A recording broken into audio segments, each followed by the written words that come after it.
Shalom Bapak Ibu Saudara, keluarga Gereja Kemah Injil Indonesia, khususnya yang ada di daerah Bali.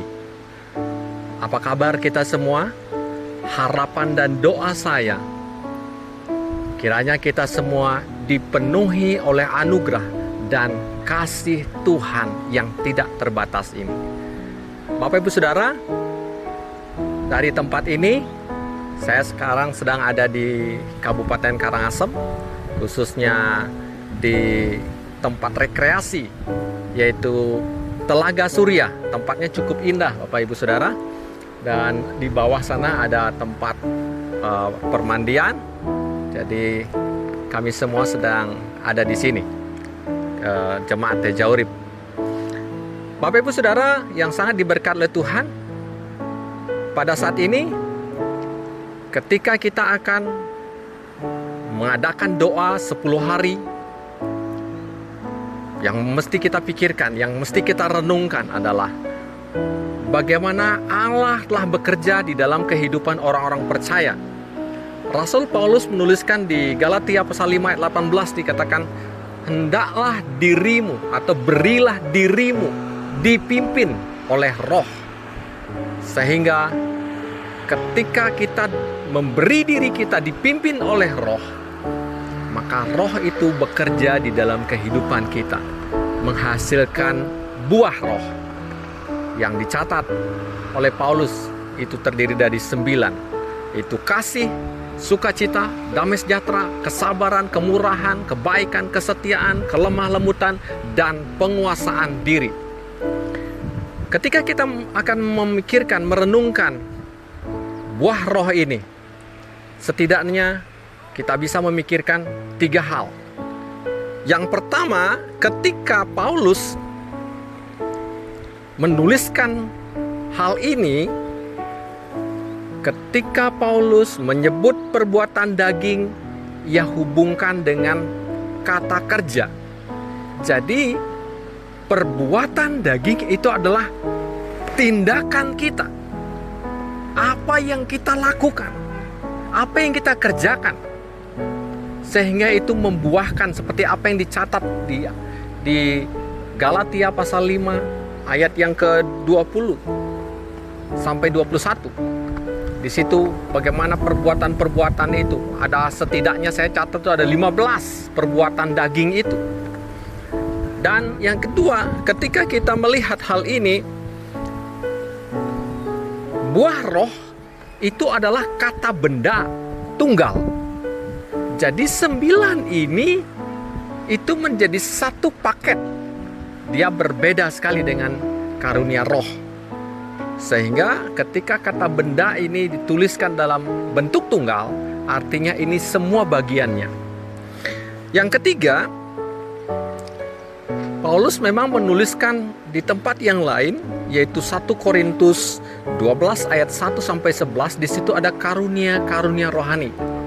Jadi ini berbeda. Buah Roh dan karunia rohani itu berbeda. Karunia rohani itu masing-masing Tuhan berikan sesuai dengan kerelaan hati Tuhan, sesuai dengan anugerahnya.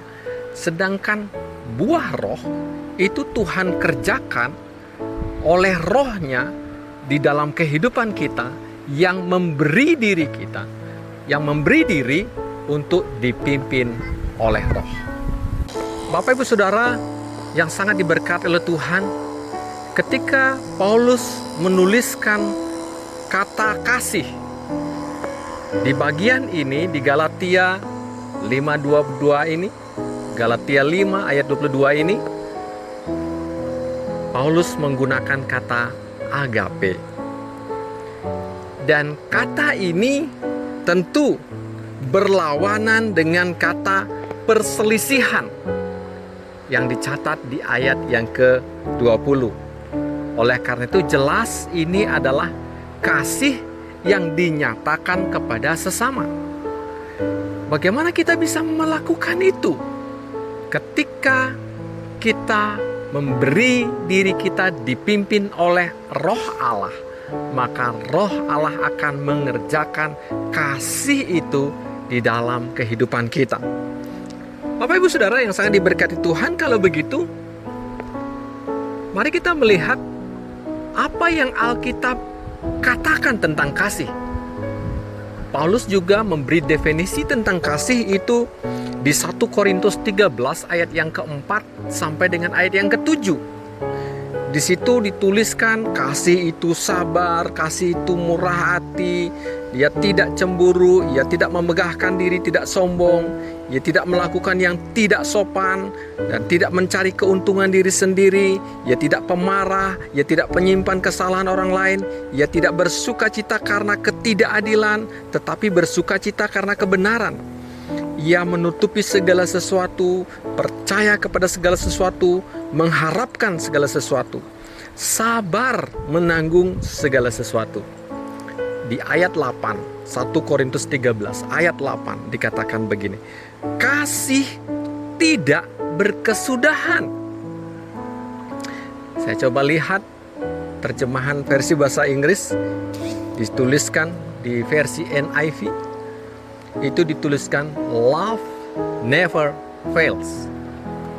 Apa artinya itu? Jadi ada penafsir yang berkata bahwa kasih ini tidak akan pernah stop. Dia akan terus. Jadi ketika kita mengasihi, itu terus dikerjakan, itu terus dilakukan. Jadi jangan berhenti, itu maksudnya. Oleh karena itu Bapak Ibu Saudara,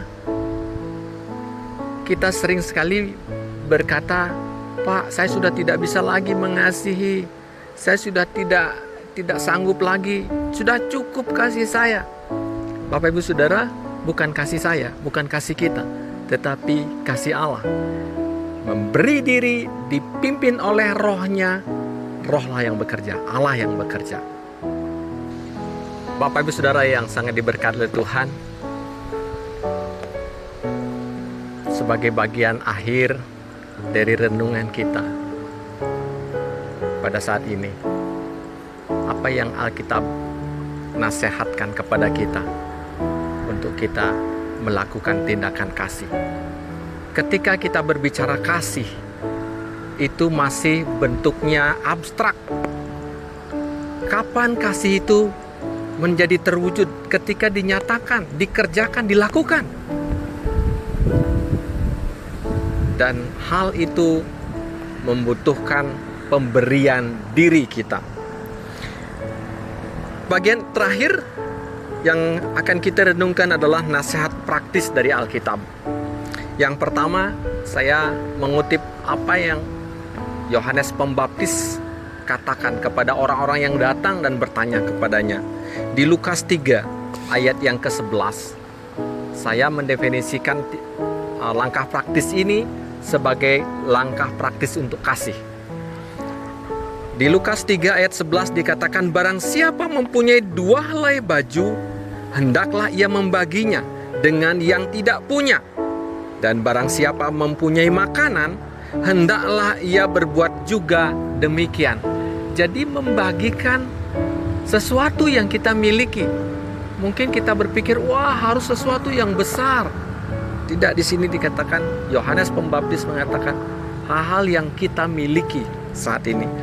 Nasihat yang kedua yaitu Yohanes 15 ayat 9 dan ayat yang ke-10. Yohanes 15 ayat 9 dan 10. Seperti Bapa telah mengasihi aku, demikianlah juga aku telah mengasihi kamu. Yang saya tebalkan, tinggallah di dalam kasihku itu. Tinggallah di dalam kasih Yesus itu. Jika kamu menuruti perintahku, kata Yesus, perintah Tuhan, kamu akan tinggal di dalam kasihku. Jadi hubungannya adalah ketika kita mau mengasihi, kita harus tinggal di dalam kasih Tuhan. Cara praktisnya adalah itu melakukan firman Tuhan, mentaati firman Tuhan. Nasihat terakhir yang saya mau sampaikan dari Alkitab adalah dari 1 Yohanes 4 ayat 20 sampai 21. 1 Yohanes 4 ayat 20 sampai 21. Di situ dikatakan, jikalau seseorang berkata, aku mengasihi Allah, dan ia membenci saudaranya, maka ia adalah pendusta. Karena barang siapa tidak mengasihi saudaranya yang terlihat, yang dilihatnya, tidak mungkin mengasihi Allah yang tidak dilihatnya. Dan perintah ini kita terima dari Dia, maksudnya dari Tuhan. Barang siapa mengasihi Allah, ia juga harus mengasihi saudara kita. Bapak Ibu Saudara, mari kita mengambil waktu untuk merenungkan tentang kasih. Apa yang sudah kita lakukan? Apakah kita sudah menunjukkan kasih kepada orang lain? Apakah kita sudah menyatakan kasih Tuhan kepada sesama kita? Apakah kita sudah mengerjakan kasih itu dengan memberi diri kita dipimpin oleh Roh? Dan biarlah kita boleh merenungkan ini, sehingga ketika nanti kita memperingati Hari Raya Pentakosta, Hari Raya turunnya Roh Kudus, kita benar-benar dipenuhi dengan kasih untuk menyatakan kasih kepada sesama kita. Tuhan memberkati kita, kiranya kasih Allah menjadi bagian dalam hidup kita. Shalom.